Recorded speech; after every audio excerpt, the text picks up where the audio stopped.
Voice, आज की आवाज। इंदौर के पूर्व कलेक्टर अजीत जोगी की पत्नी डॉक्टर रेणु जोगी ने कहा कि हमें इंदौर छोड़ देने का आज भी अफसोस होता है। इस शहर में जो हमें अपनत्व और प्यार दिया वह मैं कभी नहीं भूल सकती। इंदौर हमारी यादों में बसा हुआ है। इस शहर से हमें और स्वर्गीय जोगी जी को भी बहुत ज़्यादा लगाव था। वे शनिवार शाम को इंदौर सर्किट हाउस में मेट्रो टुडे न्यूज़ से चर्चा कर रही थी। इस दौरान इंदौर की यादों का स्मरण करते हुए उन्होंने कहा कि आज मैं इंदौर आई हूं तो रेसिडेंसी के सर्किट हाउस में कमरा नंबर 3 में ठहरी हूं। जब जोगी जी की 1981 में पदस्थापना हुई थी और चार्ज लेने के लिए पहली बार इंदौर आए थे तो उस समय सर्किट हाउस के इसी कमरे में 7 दिन ठहरे थे। उस समय यहाँ के कलेक्टर श्री सक्सेना का यहाँ से तबादला हुआ था। उन्हें मकान खाली करने के लिए 7 दिन का समय दिया था। जब भी मैं इंदौर आती हूँ इसी कमरा नंबर 3 में ठहरती हूँ क्योंकि मुझे अन्य कहीं रुकने में सुकून नहीं मिलता। वे करीब 20 वर्ष तक MGM मेडिकल कॉलेज में नेत्र रोग विभाग में विभागाध्यक्ष के रूप में काम कर चुकी हैं। उन्होंने कहा कि उस समय इंदौर और आज के इंदौर में काफ़ी अंतर आ गया है। शहर पूरी तरह से स्वच्छ दिखाई देता है। विकास भी काफ़ी हुआ है। हमारे यहाँ काम करने वाले हरिप्रसाद द्विवेदी के बेटे की शादी में आई हूँ। इस शादी के लिए जब परदेशीपुरा गई तो उस क्षेत्र को तो पहचानना भी मुश्किल हो गया था। यहाँ आने के 5 साल बाद अजीत जोग नौकरी छोड़कर राजनीति में चले गए। राज्यसभा सदस्य रहते हुए हमें इंदौर विकास प्राधिकरण द्वारा योजना क्रमांक 78 में एक प्लॉट दिया गया था जिस पर हमने वहां रहने के लिए एक मकान बनवाया था। जब मकान तैयार हो गया तो फिर उस मकान के लिए हमें कोई किराएदार नहीं मिला। इस बीच जोगी जी छत्तीसगढ़ चले गए।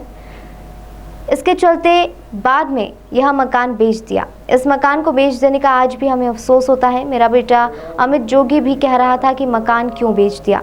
इंदौर के साथ हमारा लगाव कितना था यह इसी से समझा जा सकता है कि जब अजीत जोगी को राज्यसभा सदस्य बनाया गया तो उन्होंने अपना मूल निवास इंदौर लिखवाया था। जोगी जी से अपनी जीवन यात्रा पर एक किताब लिखी, सपनों का सौदागर अजीत जोगी, जिसमें उन्होंने 1/3 भाग इंदौर की अपनी यादों को संजोया है। यहाँ के लोगों के बारे में भी उन्होंने लिखा है। इस समय डॉक्टर रेणु जोगी छत्तीसगढ़ में विधायक हैं। अजीत जोगी के द्वारा कांग्रेस छोड़ने के बाद नए राजनीतिक दल जनता कांग्रेस छत्तीसगढ़ का गठन किया गया। इसी दल की ओर से वे छत्तीसगढ़ विधानसभा के सदस्य हैं। उनका कहना है कि अभी विधानसभा चुनाव में 18 महीने शेष है। ऐसे में छत्तीसगढ़ में हमारी ओर से सभी संभावनाओं को खुला रखा गया है। जब उनसे पूछा गया कि क्या आपकी पार्टी आम आदमी पार्टी के साथ गठबंधन कर रही है तो उन्होंने कहा कि इस समय इस बारे में कुछ भी कहना जल्दबाजी होगी। गांधी परिवार से उनकी नज़दीकियों के बारे में जब पूछा गया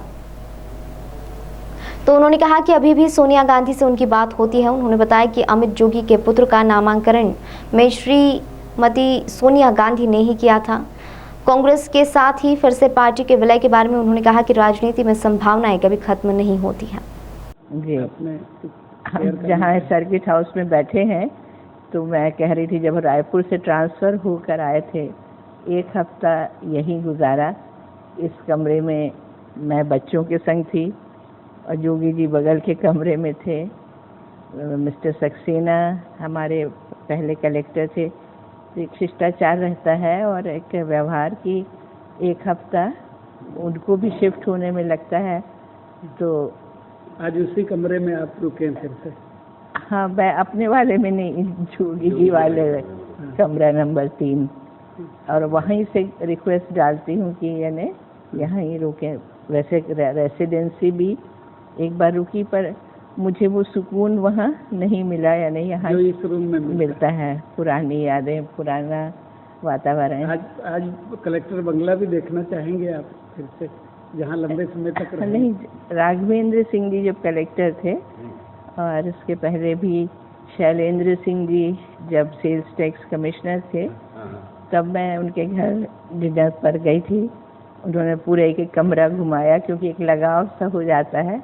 5 साल बहुत होता है ना एक जगह रहने में।